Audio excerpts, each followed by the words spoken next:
in July 1991 in Milwaukee, which had many parallels. Once again, the alarm was raised late in the evening when police officers were confronted with a man who had a story of rape and murder. 32-year-old Tracy Edwards had been in a shopping mall with some friends when a tall, blonde, good-looking young white man had greeted them and soon suggested that they go back to his place for a party. Edwards accompanied him, while his friends went to get some drinks before following on. They were to discover that they had been given a false address. When Edwards became concerned that his friends had not arrived and tried to leave, the young man pulled out a knife. He told Edwards to strip so that he could take some photographs and threatened to kill him and eat his heart if he did not.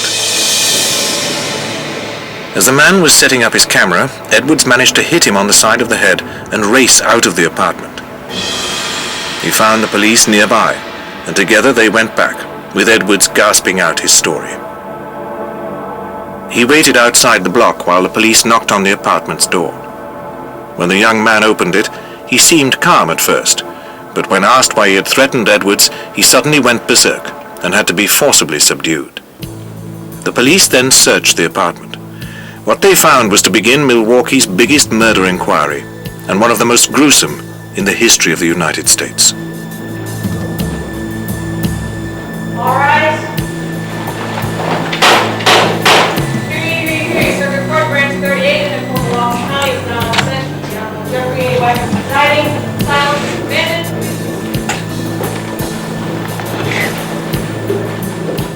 For the young man appearing at this pre-trial hearing was named Jeffrey Dahmer.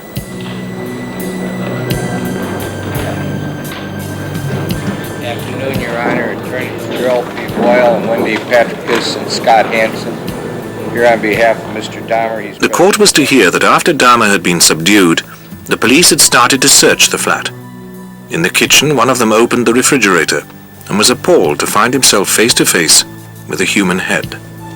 There were 3 more heads in a freezer, together with bags of flesh. Another 3 skulls were found in a filing cabinet, 2 in a pan and 2 in a box, while a stinking blue plastic barrel contained 3 male torsos. As onlookers gathered, the police were able to identify some of the victims and advise their stunned families. You always thought about something happened to other people's kids, but you never think about it until he hit your child, your only child, I feel somewhat relieved because now I know where my son is and that we can take his remains and put him to rest, because I had been praying and asking in the Lord Jesus Christ's name to let me know where my son was.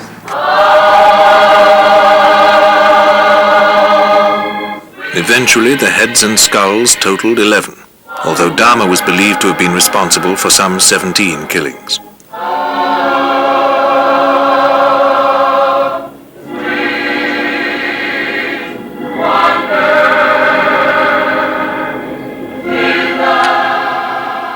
At the pre-trial hearings, the man apparently responsible for such grief sat calmly beside his lawyers. He seemed able to appreciate the charges being made against him. As to counts 1 through 8, you are charged with first-degree intentional homicide, which carries a life imprisonment penalty. But some people felt that the impassivity with which Dahmer listened to this catalogue of crimes suggested that in fact he could not grasp their enormity. Do you understand that?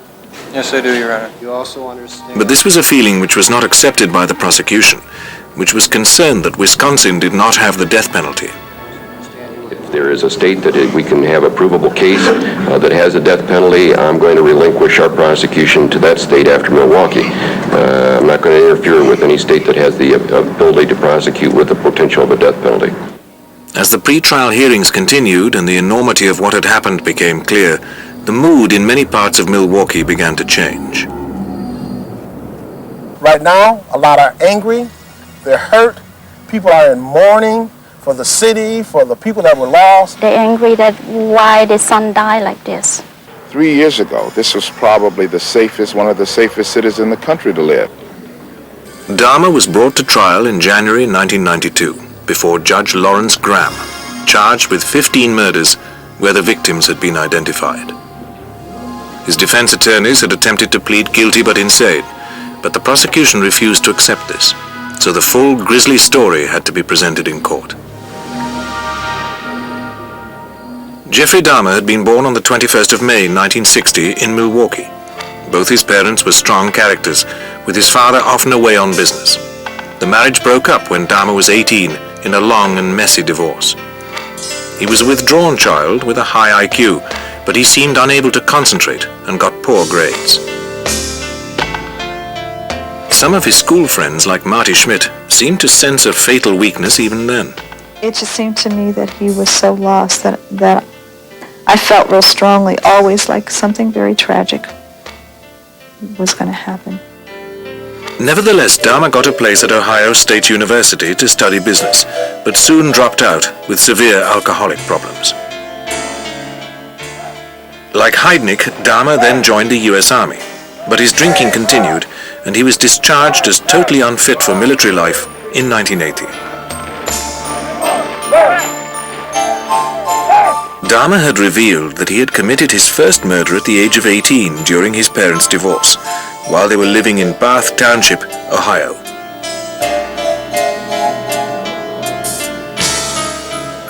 His father had already left home, and his mother was away. Lonely, Dahmer had gone out to find some company. He picked up a young white male hitchhiker and took him home. They drank some beers, but when the boy tried to leave, this seems to have triggered some terrible feeling of rejection in Dahmer. The local Ohio police chief told a news conference what had happened next. When Jeffrey picked up a barbell and struck him in the backside of the head, he later then strangled him with the same barbell and then took him to a location where the body was dismembered, and then later, several days later, took the body parts and disposed of them. Dahmer did this so effectively that 13 years later, the police could find virtually no trace of a body. Only after Dahmer had been shown photographs of boys who had disappeared nearby and identified one, were the police able to put a tentative name to the missing boy. But we feel from the information that he gave us about Stephen Hicks, something that belonging that he had that no one was aware of, would be a very good indication that it is Stephen Hicks. After his discharge from the army, Dahmer had moved in with his grandmother on the outskirts of Milwaukee. He got a job at a local factory and soon became well known in the city's gay bars. In September 1986, he was accused of exposing himself to two 12-year-old boys and put on probation for a year.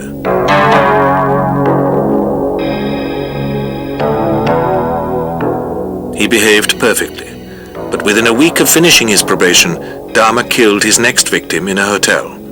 He smuggled the body back to his grandmother's house where he had a basement apartment and disposed of the body. His next killing took place 4 months later, and the remaining 14 with increasing frequency over the next 3 years. Dahmer knew none of his victims. They would be picked up in bars, taken back either to his grandmother's house or later to his own apartment, and then drugged, killed, and dismembered. The bodies were then destroyed with acid and the residue put out with the garbage. It was his move to the apartment on 25th Street which seems to have allowed all Dahmer's fantasies free rein. He began to experiment with cannibalism.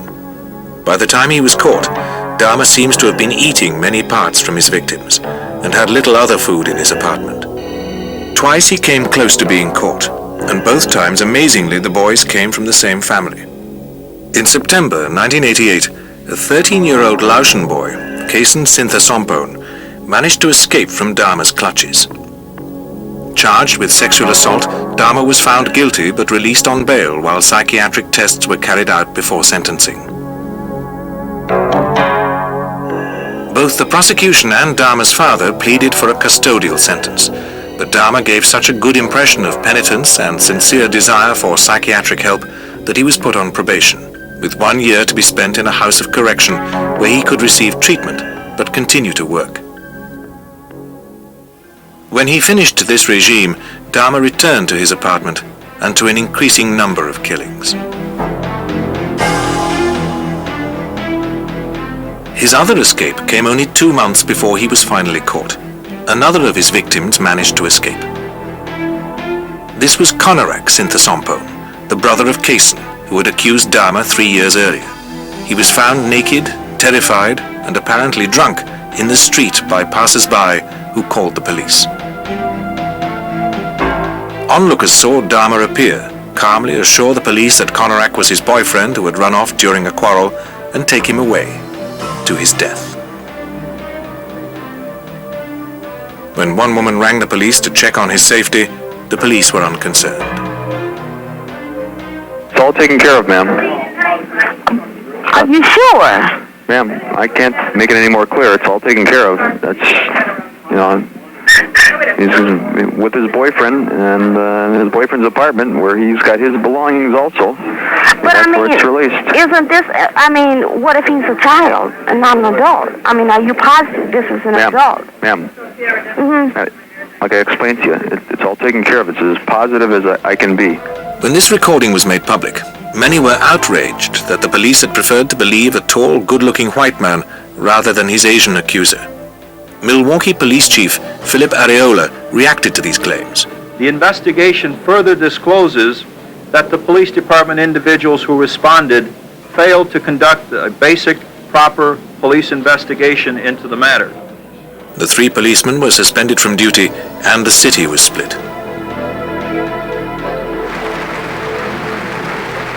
There were many who felt that the city's police force must be supported come what may. They've done their job and they did it well, and we need to show the support. While others saw blatant racism. We want somebody that's going to investigate the police department. You didn't say nothing about this white boy over here killing us over here.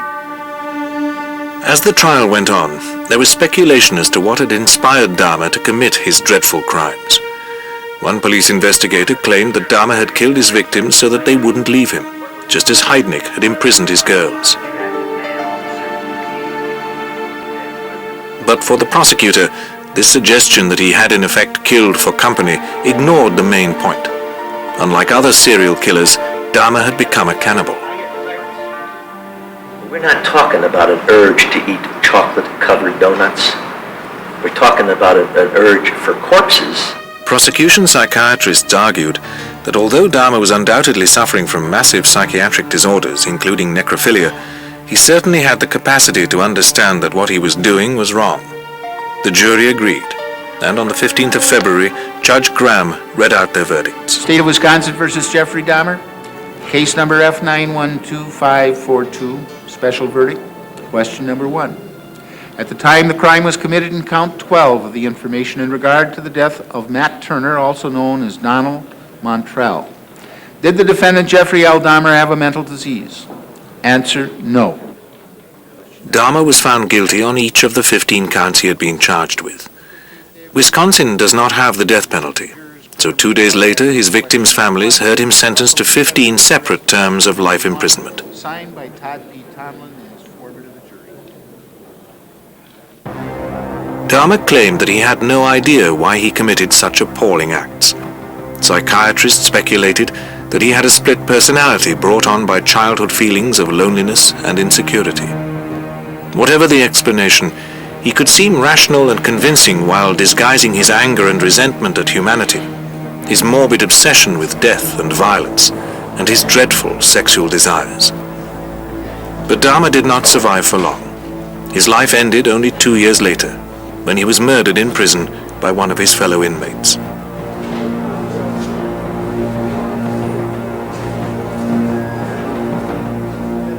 Ironically, Gary Heidnik, who was also found fit to stand trial for his appalling crimes and sentenced to death for his 2 murders, was still alive when Dahmer was killed.